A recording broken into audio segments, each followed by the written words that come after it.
ధన్యవాదాలు.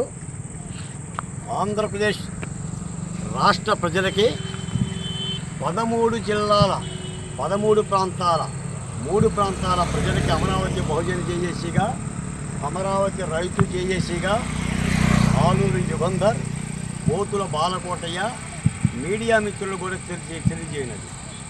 అంటే ఒక ప్రభుత్వం పోతే, ఒక ప్రభుత్వం వస్తే రాజధాని ఎలా ఉంటుంది?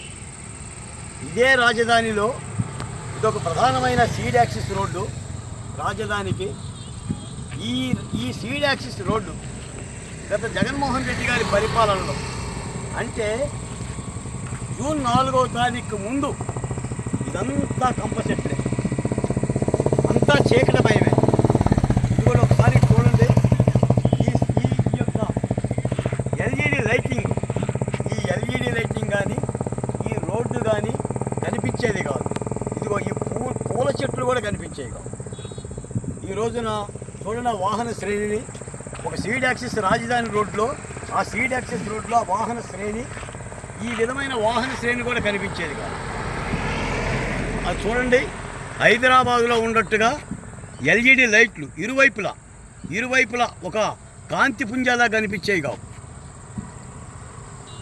ఇలాంటి ఒక నగరాన్ని గత 5 ఏళ్ళుగా రాష్ట్ర పోయిన ప్రభుత్వం, పేడదొరిగిన ప్రభుత్వం దీనిని ఒక అడవిగాసిన వెన్నెల చేసింది.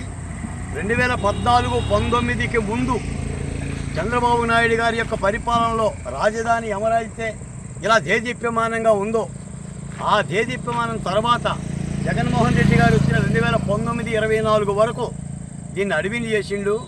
ముఖ్యమంత్రి చంద్రబాబు నాయుడు గారు బాధ్యతలు స్వీకరించక ముందే, మరోసారి రాష్ట్ర ప్రజలు అర్థం చేసుకోవాలి, ఒక స్వాప్నికుడు, ఒక అభివృద్ధి కాముకుడు వస్తే ఎలా ఉంటుంది, ఒక తిరోగభివృద్ధి కాముకుడు, ఒక వినాశనకారి వస్తే పరిపాలన ఎలా ఉంటుందనేది.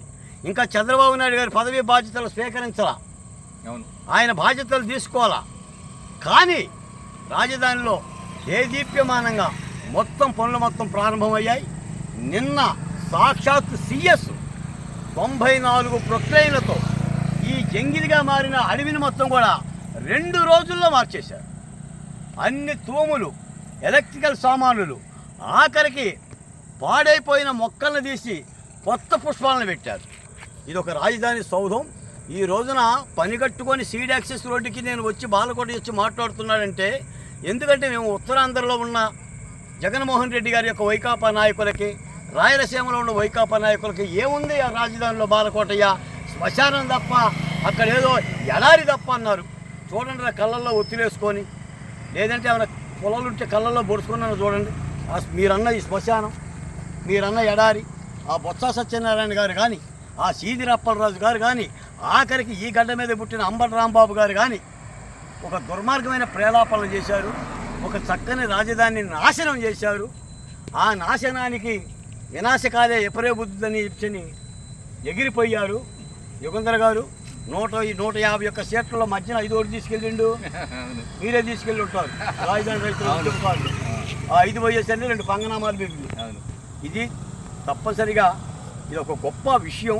ఎందుకంటే మేము ఈ రహదారుల మీద ఒకచాం, ఇక్కడ పాములు పెరుగుతుంటే ఏడ్చాం, గేదెలో గొర్రెలో పేడకళ్ళు మేము కళ్ళారా చూసాం మేము.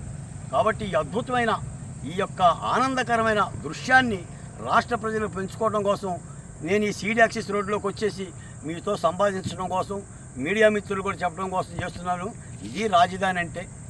ఇక చంద్రబాబు నాయుడు గారి యొక్క ఆగమనంలో దేదీప్యమానంగా 28 రాష్ట్రాల ముందు తలెత్తుకొని నిలబడే సగౌరవమైన రాజధాని అవుతుంది. ఇంకా మరొకటి వచ్చేసి ఈ రాజధానిని తీసి ఈ సందులో పెడతా, ఆ సందులో పెడతా, నెత్తిన పెట్టుకొని ఎత్తుకుపోతా, గంపలో పెట్టి ఎత్తుకుపోతానంటే దోల తీరుస్తాడు ఓటరు. ఆంధ్ర రాష్ట్ర ప్రజలు దోల తీరుస్తాడు. కాళ్ళు చేతులు విరిచిగట్టి కుడివైపు చూసుకుంటే ఆడవాలి, ఎడవైపు చూసుకుంటే ఆడవాలి. కన్నీళ్ళు తప్ప ఏమి ఉండదు. ఖబర్దార్, రాజధాని జోలికి వస్తే నాశనం అయిపోతారని చెప్పని కూడా ఈ సందర్భంగా తెలియజేస్తున్నాను. జై అమరావతి, జై ఆంధ్రప్రదేశ్.